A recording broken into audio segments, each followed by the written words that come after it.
Good afternoon, everyone. Thank you so much for joining us. We are just so thrilled to be on this learning journey together, to learn from our collaborative partners, with Kevin from Equestrian Farms, as well as Andrea Rowe through Halton Environment Network, and Wendy Roberts with Sustainable Milton. And they're going to be having a discussion, which we started having a discussion last week about the soil. Your plants are only as good as the soil that you grow it in. A lot of the microbial, Kevin will talk about that, microbes.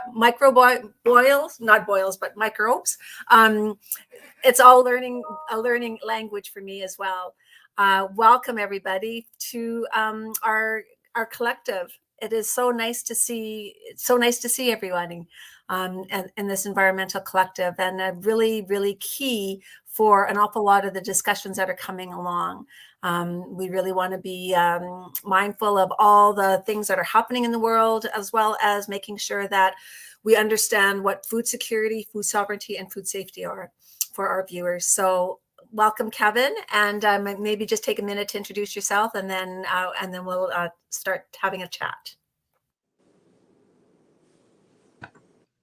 Sounds good. Hello, everyone. My name is Kevin Hamilton, and I live in Hamilton currently.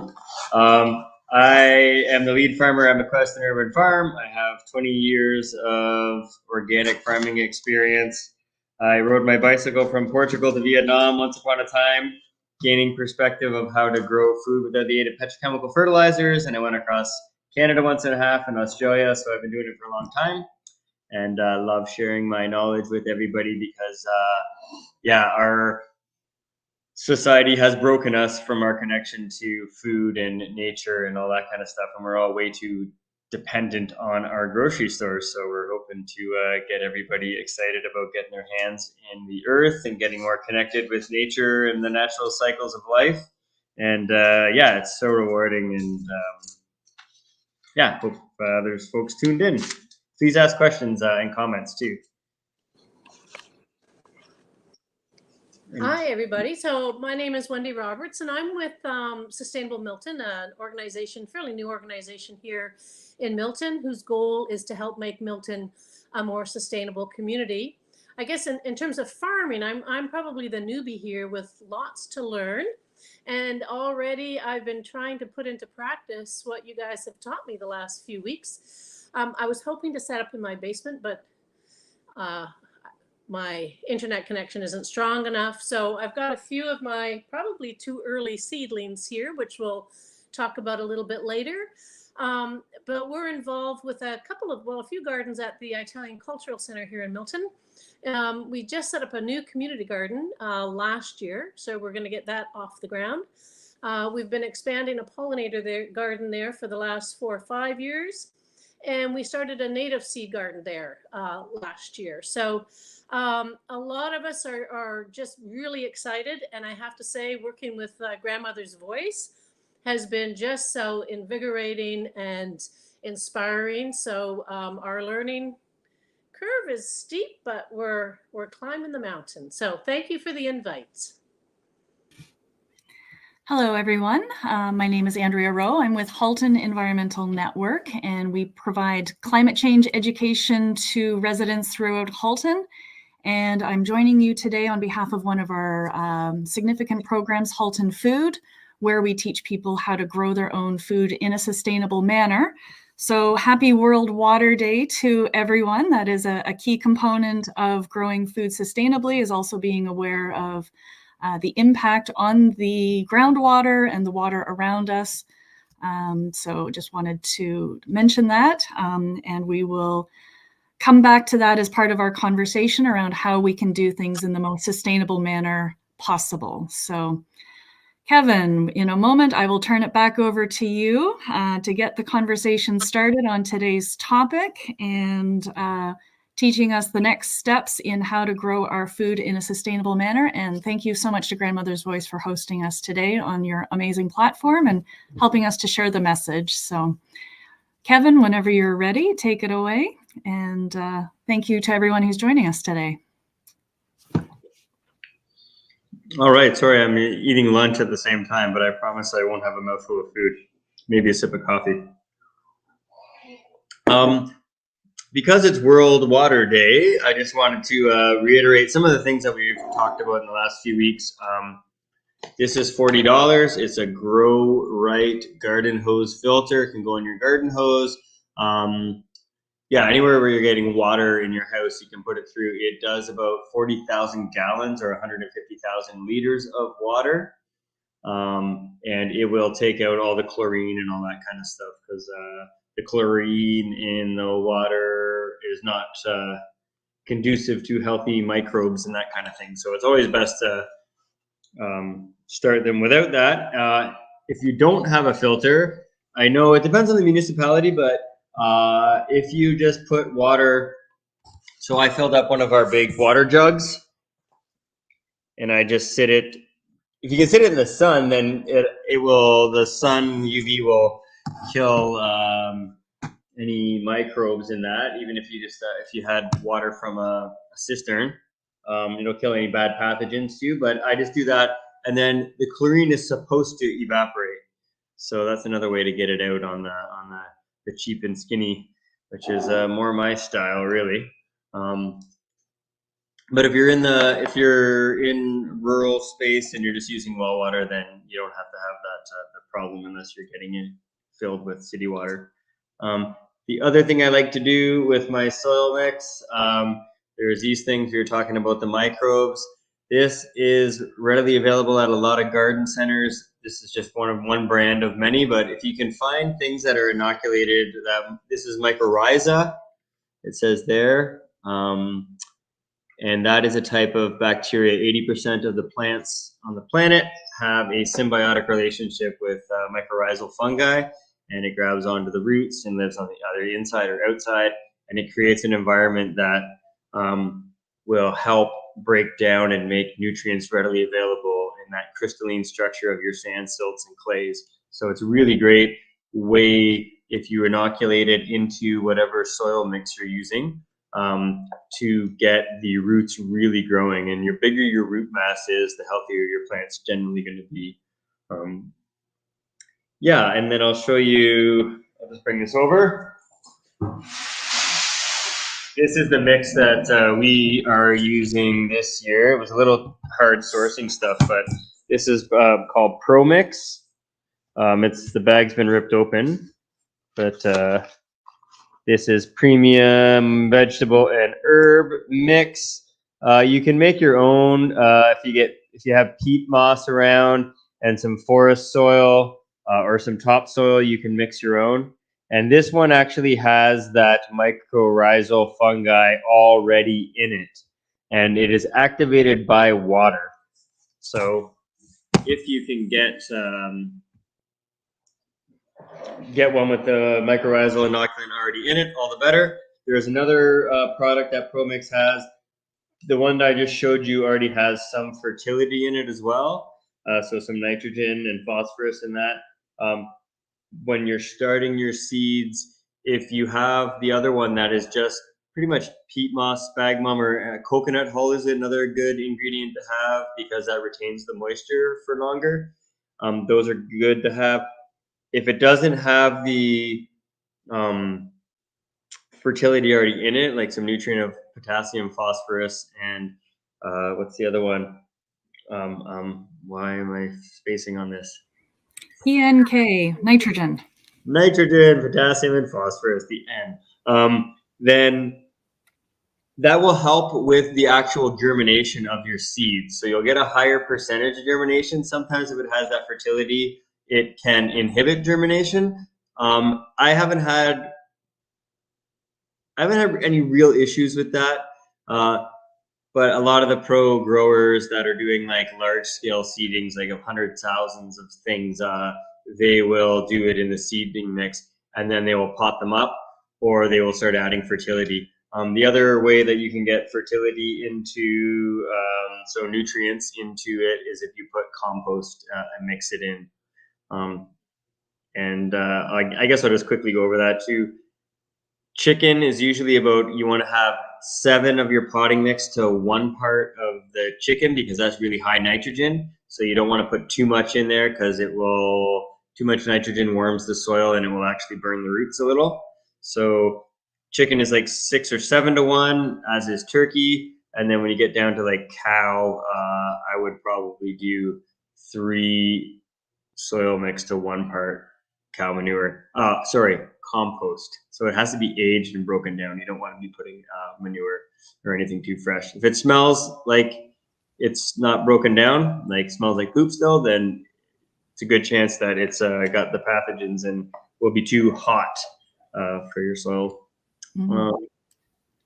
What else? And yeah, please slow me down or ask questions if you need to. Well, I was going to ask Wendy if she had used any inoculants or any of the tricks that Kevin has shared so far with your seed starting, because I know you've got some trays ready to display and show. Did you inoculate your soil or use anything with it in it? Hold on, let me unmute you. There we go. Oh. There we go. So yeah, so I already had the Pro Mix that Kevin had referred to, and then I've added the worm casing to that. And so what I can tell you, I've done a bit of experimenting, some successful, some not. I'll try not to make folks dizzy. I'll show you my stuff. And of course, I didn't bring it all up because some is still in the basement. So what I did is, let me do this. I planted some tomato plants. And so this is one type of tomato. This is another type. Can you see those? And so they actually are coming up, I think, fairly well, but I'd appreciate your opinion. The other thing is I planted a couple of trays of sunflowers, which are really popping up, maybe a little too fast, too early. This is so far not looking so good. I tried planting in eggshells and of course then in egg cartons, and these were eggplants and red onions, and so far I don't see anything. But the eggshell piece I had read about, and I'm wondering if I'm going to take this back. I'm wondering if the eggshells are inhibiting the water transfer to the actual seed. Now, those are also seeds from I'd hanging around from last year. I'll jump in initially. I know eggplants can be very, very slow to germinate. I had given up entirely on a batch a couple of years ago and had actually contacted the grower to say, I don't know, like your germination rate is 0. And as soon as I contacted them, what happened? They germinated. So, you know, the average 3-week germination period was closer to 4 for me. So I don't know whether they weren't warm enough or they just needed more time. Eggplant can be slow to germinate. Well, that's helpful because I think they've been in there about 10 days. So I may be rushing things. So we'll report back in a couple of weeks. Maybe there'll be success. Yes. So that's all I've added to the soil. The sunflowers, I just wanted to test out again. I had some from last year, but I've ordered and just received yesterday some new ones from West Coast Seeds. And just to put a bit of a plug in for them, all of their sunflower seeds until the end of March, all the proceeds from those purchases go to the Red Cross Ukraine Relief Fund. So if people want to get some great sunflowers, they can do that. Yeah. All right. Any other thoughts on the eggshell, Kevin? I have broken up eggshells and put them in my holes when transplanting with my tomatoes. And yeah, I found that as a good way to get some slow release fertility. Slow release being like as the eggshells break down over the course of the season, it will make those nutrients available. And especially if you have that aforementioned fungus relationship on your roots, that will work good. I have not planted directly into an eggshell. My only concern there would be if there is so things don't go anaerobic. So it needs a bit of drainage, anaerobic meaning lack of oxygen. So if your soil is too moist and you're not letting it dry out, like it might just sit in the bottom of the eggshell. That would be my only concern. And that is a good point. Never give up on things when they're not coming. Depending on the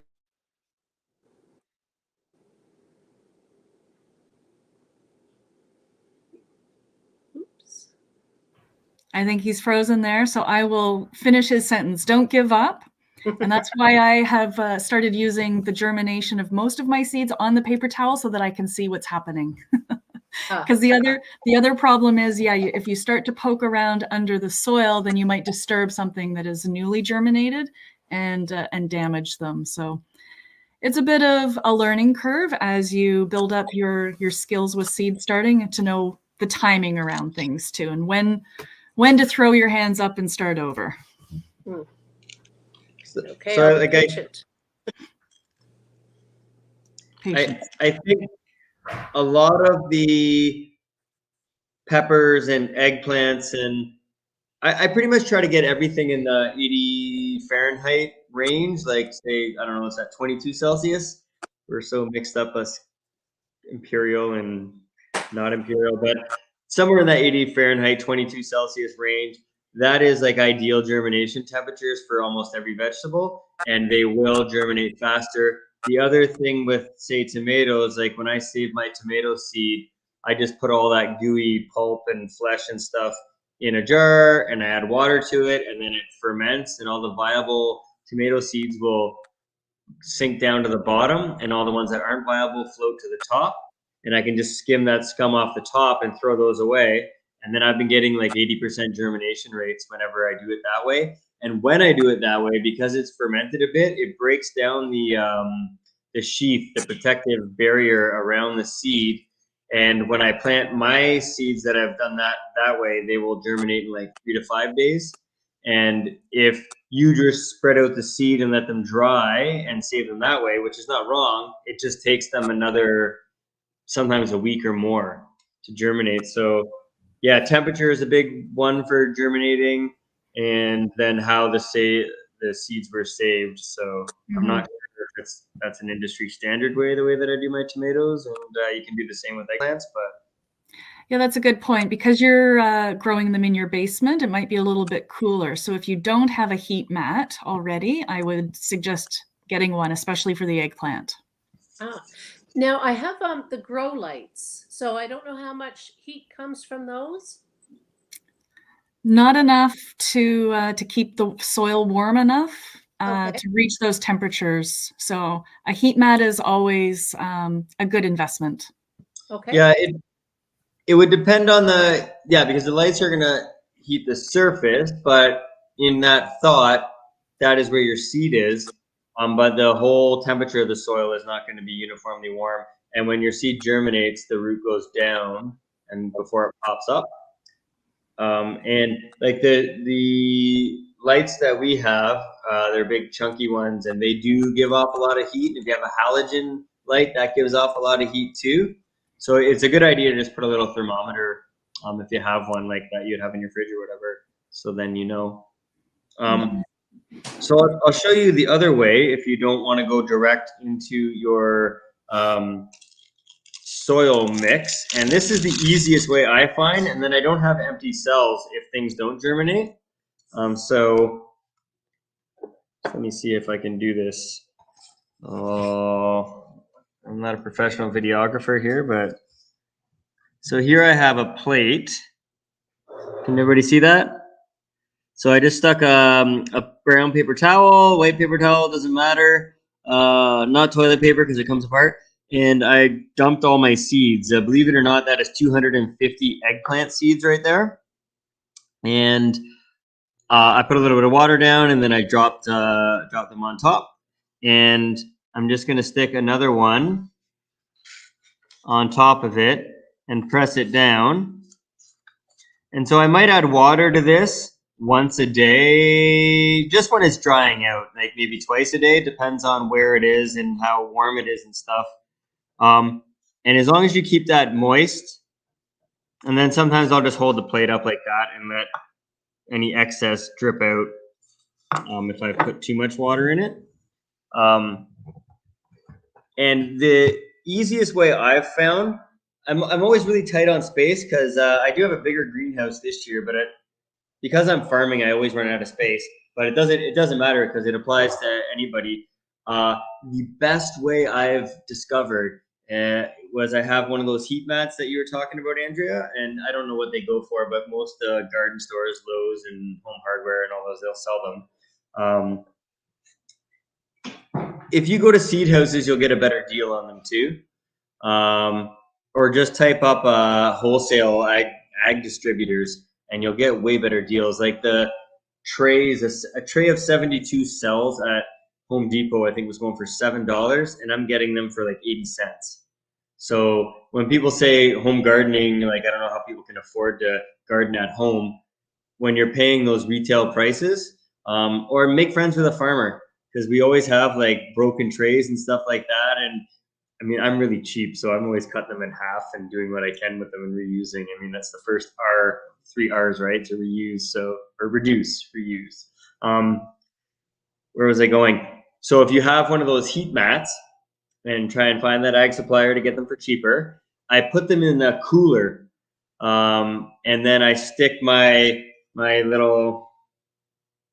plate with the seeds on top of that heat mat. And then I just stack, like, so I've done like probably about 6,000 seeds in one go in my little cooler with my little plates, because there's 250 per thing, or you could even get 400 on a plate.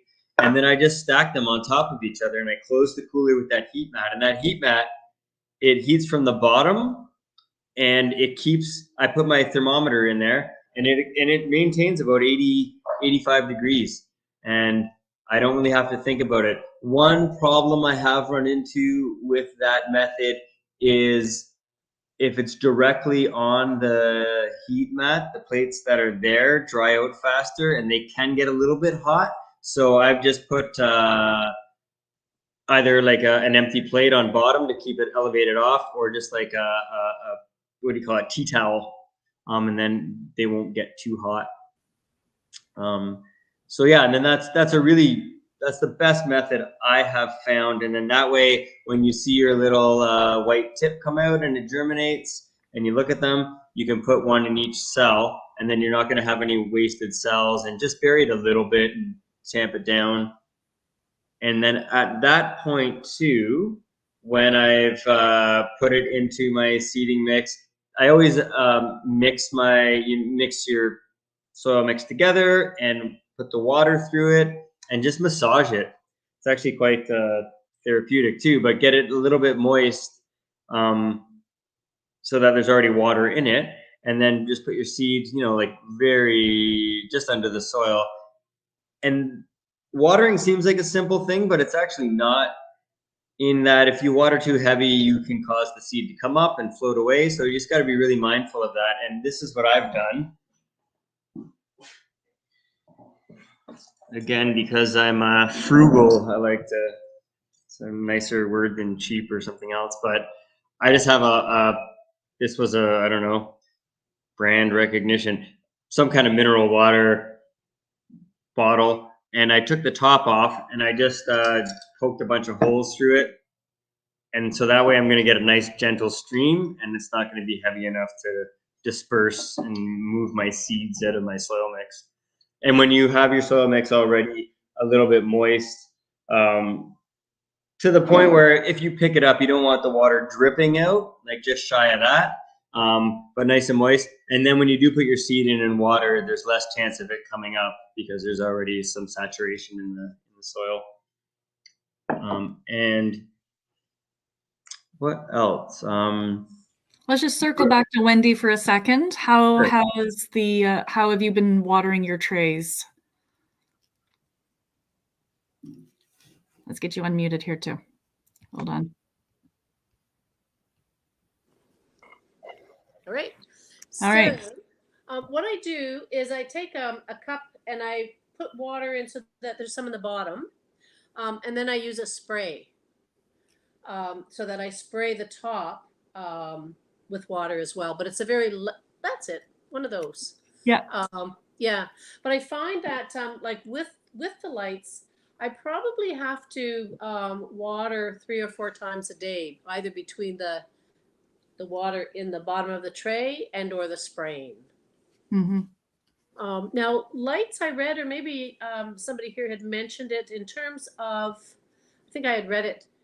Is it 18 hours of light, like a day, that the plants need? For the seedlings? What I have friends that are farming that don't do that. They just do they just let things go. I have always pushed them because we're in a northern climate, and especially with the peppers. Just look at my packets here. I bought the short day peppers mostly.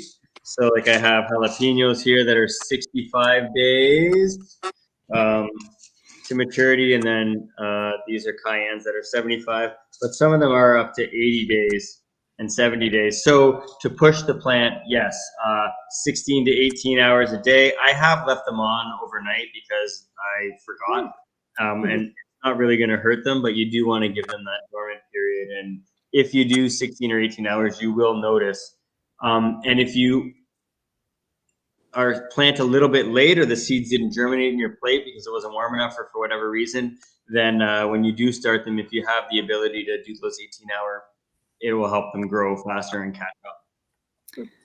Rule of thumb is think about the amount of daylight that they would get where the seed originates from, or the crop originates from. So a tropical plant would get much longer days than we have here. So if you're trying to simulate that environment, a longer day, I tend to do them on 12-hour cycles just so that I can switch out trays before I go to bed. And so it depends on, personal preferences, volume that you're trying to accomplish, lots of factors. That's a great point. I was going to say 12 hours because a lot of the, say habanero and cayenne and the world export market is coming out of the Dominican, so right on the equator, and they're pretty much 12 hours every day. Yeah. So different answer from a different person. It's kind of trial and error. See what works for you. Great. Thank you. Yep. It's always humbling when you're doing anything, and failure is your best teacher. Let's go for success is your best teacher. Yes. And then what else did you did yours? You started yours in the soil, Wendy? I did. Because I thought, what's that? And what kind of lights were you using too? Well, I have a few different, kind of a hodgepodge of the lights. Well, right now what I'm using is the lights that are on the stand, and you stick the trays underneath them. So I think they're full spectrum. Does that sound familiar? Are they tube bulbs or are they LED? What kind of? I've got both. Okay. I've got both. And I thought that I'd now that I got some more seeds, I've got one of those ones that are kind of like a Spidey thing, and they have different settings with blue lights or white lights or pink lights. I have to read up on it a bit more. But yeah, most of them are those ones where they're like grow lights essentially. Mm-hmm. Yeah. Yep. If you have the full spectrum ones, those are good. Whatever lights folks do have, do a little bit of research to see what the distance is you need.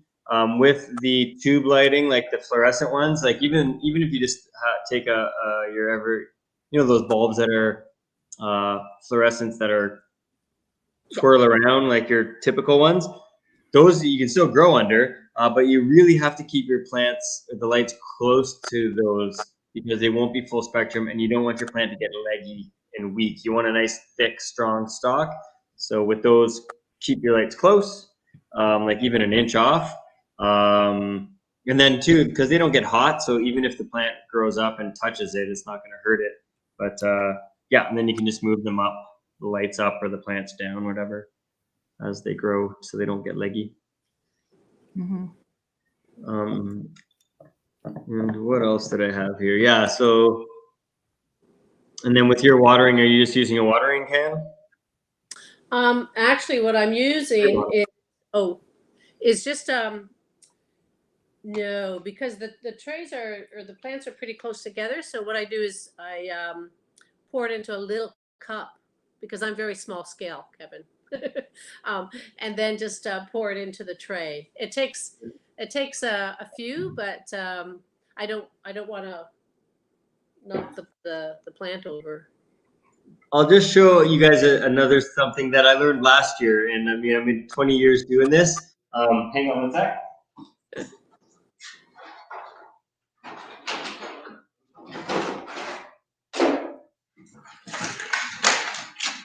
So I have this is what is it, a 72? And so when I'm watering here too, and this is like just, it was a light bulb moment for me, because watering, again, you can overwater and disperse your seeds. But when I water, I would aim the water down the plastic, so not on the actual seedling.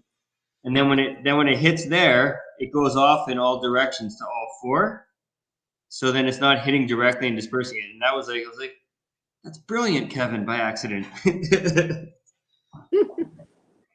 But yeah, it was a pretty good way to not disperse. And I was watching carefully and did not lose any seed that way. What was another? When your seedlings come up, you can grow them in open flats too, just in an open tray. I don't know if you did that there, Wendy. I did with the sunflowers. Maybe I'll bring the tray to you. So in the sunflowers, so I've got 4 of these trays that fit under like a grow light. So yeah, that was just kind of an open tray. Right. So you can do that with your anything really, and then you just dig under and you can separate them out to give them space in their trays, or put them into other pots if you want them to. That's a really easy way. Like when you're germinating things, again, that temperature is really important. So with the plates, you can get lots germinated in small spaces, and especially if you're running a secondary heat source, it's good to have things densely planted. Then you can spread out, because usually in the spring it's going to get warmer outside or in your little green room or beside your windows, and then you can spread out a little more. Let's quickly touch on the hazards of overwatering and damping off disease. Sure. It's very important to not overwater. You want to let the surfaces dry out. So if you think about when your plant's going to go outside, it's going to have temperature fluctuations, it's going to have a bit of drought, and it's going to need that. So if you start your seedlings and let them dry out, if you're looking at your leaves like this, and they're nice and strong, and then when you're starting to lose water, they'll start to go and turn the other way. So it would be more like they're like this, and then they would droop as they go. And so if you see this happening, that's good in that they need more water, but now you've dried that out. So that fungus, that if you overwater, something called damping off happens. And if that is your stalk, you'll see right where the soil is, it will get really skinny, and then it'll just fall over. And that's a damping off disease, and it happens to almost everybody. I had a friend who just watered really heavy, and because she had to go to a market or go out for the day, and she did that for a couple of days, and yeah, she lost like thousands of plants. So yeah, it happens to everybody.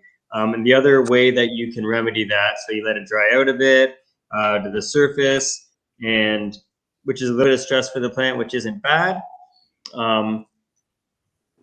And then the other thing you can do is so every 2 weeks, once every 10 days kind of thing, I'll use this kind of stuff. So this is kelp liquid fertilizer, and there's always instructions on these kinds of fish emulsion or these seaweed sprays and that.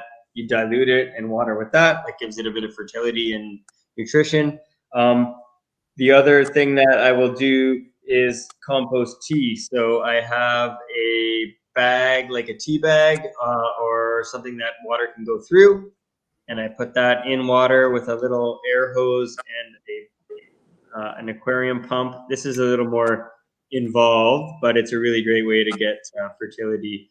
And when you have it aerobic with that aquarium pump and the hoses, the bag on top, bubbling in the water for 18 to 24 hours is what I do. And then when you water with that way you've got all these living microbes. Vermicompost is probably the best.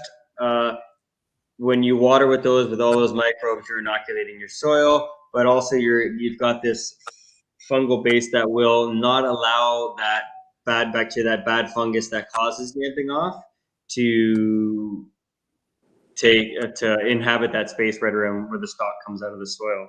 So those are the two strategies. It's easiest to just let things dry out. Long-winded way to say that. Water from the bottom, don't overwater, use compost tea. Yes, water from the bottom is a great way too. So some of these trays, like this one is the insert, it's got holes in it, but there's other ones that don't. So that's the other strategy, is that you can just water in the tray, everything gets water, and then you can dump your tray out sideways like that. So the excess water in that black tray rolls out, and then you know that, then that way you're not overhead watering. Yeah. I'm always shocked with those self-watering containers, how deep the roots get on the plants that are in those as they're searching downwards for the water that's in the bottom of the two-tier system, rather than surface watering where you're encouraging the roots to stay near that water source. Send them searching instead. Excellent point. Yep. Because if you're always watering too, then you'll get shallow roots. It's the same thing in the spring. If your plants are stressed, they send roots further down. And when you have these really wet springs where there's always water at the surface of the plants, and then if it goes from wet to drought, they don't have deep roots. So yeah, excellent point. Any other questions you can think of? What to plant next would be my next question. Yeah, so I'm glad that somebody chose this topic. It might have been me, but I don't know. It doesn't matter. That's it's perfect timing, because it was a good reminder for me to get my peppers, eggplants on plates. I still hold off with tomatoes. It's not necessarily too early. I just prefer to have a tomato about 6 inches long than a really big leggy one, because sometimes you get transplant shock if they're too big. And it depends if you have like a little spot where you can put a cold frame, so like a mini greenhouse kind of thing outside, so then you can get them earlier in the ground. But yeah, I'm basically, you can still start leeks if you want. And the eggplants and peppers are definitely what I'm starting to do now. And I like doing it on the plates again.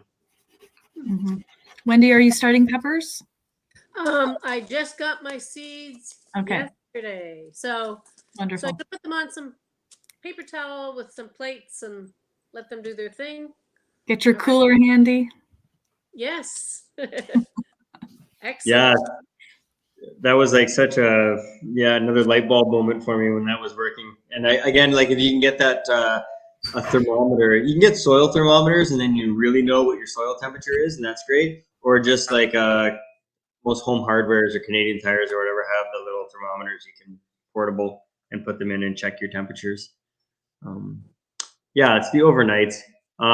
In our greenhouse, the temperature definitely drops below 70, but for the most part, for a good 12 plus hours of the day, it's 80 degrees. So that's if you have more than 12 hours of 80, then that's fine. Should have good. And then again, like on your seed packets too, when you buy them, on the back, it will say the germination. So it says they're germ 97%. So then you know too that you should be getting around that if you're keeping the temperatures right. And it usually says too on all, you get all the instructions on there. Your germination 5 to 10 days at soil temperatures. There you go, of 25, if you can see that part. Which kind of circles us back to one of our first conversations about journaling. All of your information about when you started things, temperatures, all the soil conditions, and then you can track through what worked for you and what you might want to modify for next year. There you go, the gardener's journal. Yes, the 10-year Bible of information. Let's see. All right. Yes. Yes. Good reminder. Yeah, that's such an important thing. So you know year after year what worked for you. Yeah. And keep track of your successes for next week too, Wendy, because if you're starting more seeds, then you know these ones will be ready a week to 2 weeks ahead of the ones that you're starting next. But you know maybe you'll have some shorter plants versus some that have had an opportunity to grow more, and then you'll be able to compare successes when they get transplanted outside as well. Excellent. And I think what I'll do is I'll bring my basement upstairs so that you can see the lights and you can let me know too high, too low. Yeah, that would be great. Yeah. I'll move them When into you the sent kitchen. the pictures earlier, that was one of my first thoughts, was you need to lower your lights closer to your plants. Okay, I'll do that too. Excellent. That'll be quite the feat, bringing your basement to the I upstairs. know. Just the plants. Yeah, I'm sure your husband won't mind at all. My bad dad jokes when I hear stuff like that. One other thing I was just thinking of too. Oh no, I think the thought just. While you're recalling your thoughts, we do have a question that just came in. Do you have any information you can share on squash and sunflowers? So I'm going to interpret that question, unless you want to add any more in the chat, around when do you start your squash? And maybe if you have any information from your packet around the sunflowers, if it gives days from germination to transplant, if you have any days information on there. Kevin, when do you start your squash? I've done both. I've transplanted my squash and I've done it direct in the soil. So generally around May 2-4 in Southern Ontario and around the Golden Horseshoe. The soil temperatures are good. June 1st is a hard, fast, steady date that I look at. I look at my 14-day forecast, and if it looks like it's going to be like, you know, plus 20s for several days in a row without a big dip, then I'll go for it on the May 2-4. Otherwise, I generally start on June 1st. A few things to consider is, one, some of the butternuts, if they're like 110 days, then yeah, they'll be longer to germinate. So you might want to start those indoors. And with everything, no more than 4 weeks. Well, 4 to 6 weeks for smaller stuff, but for the cucurbit family, meaning your squash, your cucumbers, your zucchinis, I would do 2 weeks to 3 weeks before. And then when you transplant them out, if you're going to transplant on longer day varieties, like acorns are 75 days, so you can just direct seed those. Again, look at your temperatures and make sure your soil temperatures are going to be around, you know, 18 to 20. But if you are transplanting out, because I have transplanted my squash out and I've direct seeded right beside them, and there's transplant shock. So when you put it in, I've seen those squash plants that were already like 6-8 inches that had branches on them go out and just do nothing for 2 weeks, and then the other stuff germinated and caught up, and then they both produced at the same time. So I didn't get that jump. So if you are transplanting this kind of thing that is already a water soluble form of nitrogen, if you can get some kind of water soluble form of nitrogen, it will reduce that transplant shock, and then they'll grow right away. So yeah, that's kind of my strategy for having some kind of available nitrogen when you transplant. Squash is another warm weather plant, so you do want to make sure that the soil temperatures and the nighttime temperatures are favorable. Absolutely. Then there's a later season sowing as well if you want a second harvest for some of these things, depending on summer squash or what's the other one? Like your pumpkins. Yeah, no, definitely. And yeah, I prefer just going direct to soil if I can, because then it's less work. And because they're so fast growing, weeding is less of a concern.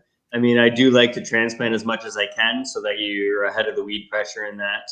And again, with everything, if you put a little bit of water soluble nitrogen or compost in your hole that's right there ready for that to grab, then it will reduce that transplant shock. Mm-hmm. Thank you for your question, and thank you, Kevin, for your answer. No worries. All right, I think we are wrapping up here for today's conversation. So thank you, everyone, for joining us, and again for my lovely co-collaborators, co-conspirators in the garden world.